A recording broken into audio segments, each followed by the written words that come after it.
E muitos desses autores, eles abordam o tema do esoterismo. Esoterismo com S, mas que tem som de Z. Qual seria a diferença entre o esoterismo do exoterismo com X? Vamos pegar o exemplo de uma fruta, né?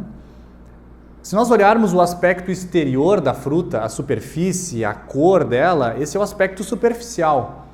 Nós não estamos entrando para dentro da fruta, nós não estamos buscando a essência daquela fruta. Isso é o exoterismo com X. Agora, é um foco demasiado na matéria. O esoterismo com S já busca o mundo das causas. O esoterismo com S já busca o que nós podemos chamar de mundo espiritual. Aquilo também que nós podemos chamar de planos mais sutis da natureza. Isso é o esoterismo. E o esoterismo com S está muito vinculado ao tema da astrologia. Coloquei aqui 3 itens básicos que buscam se aproximar do que significa esoterismo, ou quais seriam os objetivos do esoterismo. Encontrar o mistério, causas e finalidades de todas as coisas. Ou seja, encontrar o mistério, buscar a verdade, buscar o que está para além das formas, buscar as causas e as finalidades de todas as coisas. Porque se tudo teve uma origem, tudo também vai ter uma finalidade, tudo tem uma finalidade. Desde uma vida de um planeta, a vida de uma estrela, a vida de um sistema solar, e voltando aqui para a Terra, a vida de um ser humano também tem uma finalidade. Isso também é esoterismo, buscar compreender qual é a finalidade de todas as coisas. Podemos também chamar de ocultismo, né? Essa busca pelo pensamento divino que está manifestado nas leis da natureza. Como comentei antes, né? Estudando as órbitas dos planetas do Sistema Solar, a gente percebe que existem coincidências, como diz aquele autor, né? Coincidências estranhas. Mas não são coisas estranhas, não são coisas aleatórias. São coisas pensadas, não por um, digamos, Deus antropomórfico com características humanas, que castiga e recompensa. Não com esse viés que a gente herda da tradição cristã, mas com um viés um pouco mais esotérico, um viés de uma hierarquia de criadores, de muitas inteligências regendo o cosmos. E essas inteligências representam, né, esse pensamento divino atuando em tudo. Por isso que existem essas coincidências, esses padrões na natureza. E também perceber, claro, o princípio fundamental do mundo, que seria o amor. Essa grande coesão, essa grande força de unidade que une todas as coisas. E como a astrologia ela estuda justamente essa união, esse elo invisível entre planetas, estrelas, o próprio ser humano, nós vemos aí essa conexão, né? Essa concepção de que sim, tem que existir uma coesão, tem que existir uma unidade. Senão fica muito complicado de analisar as coisas, senão as coisas ficam muito aleatórias, ficam soltas, sendo que esse seria o princípio fundamental do universo, ou seja, um verso, um verbo, um som, né? Um universo, uma grande unidade.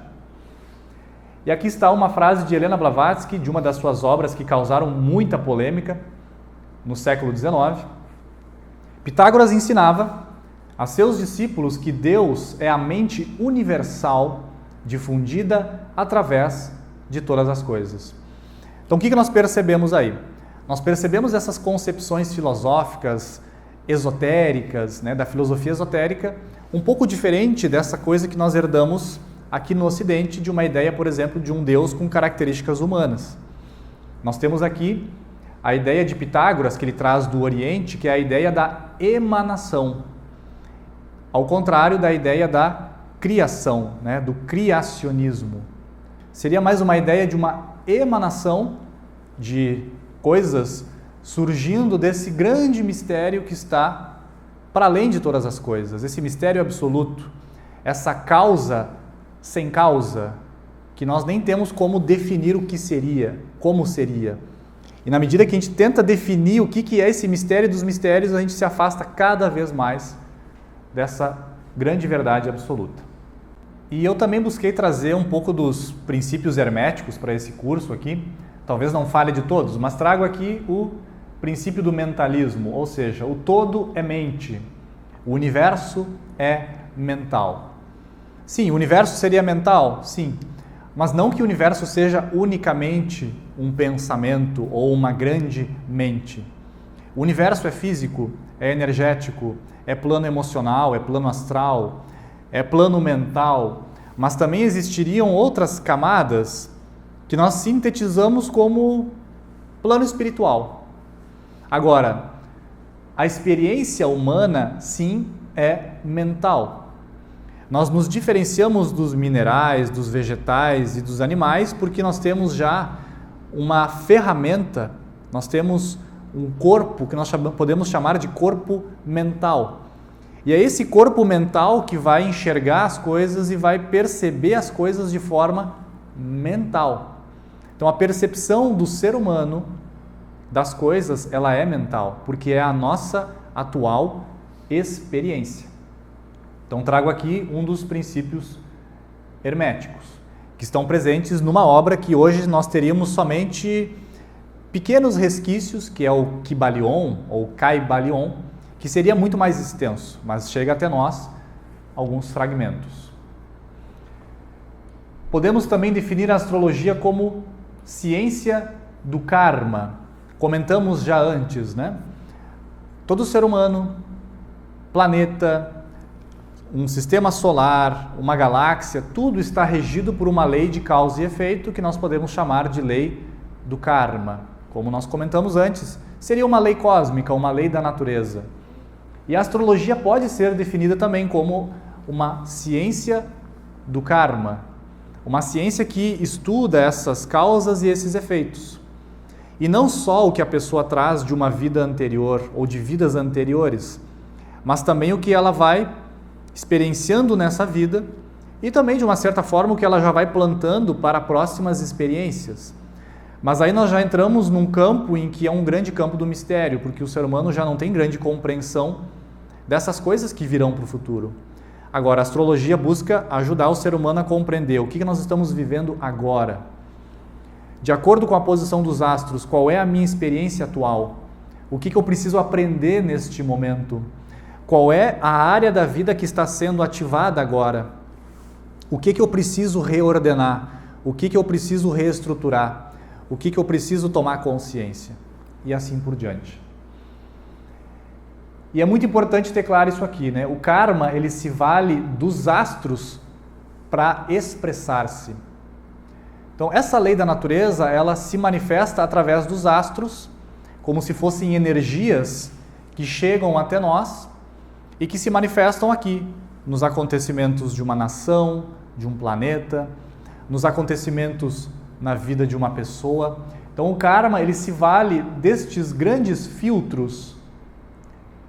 E esses filtros, nós colocamos aqui a palavra astros, porque os filtros seriam o Sol, a Lua, Mercúrio, Vênus. Então não há uma distinção, nesse caso do mapa astral, entre o Sol e Mercúrio, sendo que o Sol é uma estrela. Agora, aqui nós temos um planeta, mas ambos são um filtro muito diferentes, né? Filtros diferentes que nós vamos explicar mais para frente depois. O que o Sol significa no nosso mapa? O que Mercúrio significa no nosso mapa? E o que a Lua significa no nosso mapa? E assim por diante, os principais aspectos de um mapa astrológico. E agora vamos entrar num tema que pode ser um pouco mais polêmico, que é o tema da metempsicose, ou seja, nós vamos entrar num tema que vai falar dessa ligação entre astrologia e teoria da reencarnação. Como comentei antes, se existem efeitos, se uma pessoa ela nasce numa hora específica, numa cidade específica, numa família específica, num país específico, é porque esse efeito aqui, muito provavelmente, tem causas. E essas causas seriam explicadas por essa teoria aqui que a gente vai falar agora um pouquinho na visão da filosofia esotérica, né? A gente vai falar um pouquinho agora dessa visão da filosofia esotérica sobre o que seria a metempsicose. essa experiência humana de ora estar num mundo inteligível, um plano mais sutil da natureza, e ora estar aqui num corpo de um homem ou de uma mulher, numa experiência mais sensível, no plano das sensações, continuando o seu processo de evolução. E gosto muito dessa imagem aqui, que mostra o seguinte: quando nos perguntam quem é você, normalmente nós respondemos, eu sou João, eu sou Maria e assim por diante. Normalmente nós respondemos de acordo com o nome da nossa atual personalidade. A palavra personalidade vem do grego persona, que significa máscara. Porque no teatro grego e no teatro japonês, um mesmo ator, seja um ator ou uma atriz, utilizava várias máscaras diferentes para interpretar vários papéis. Por isso que nós temos hoje a palavra personalidade, que representa isso.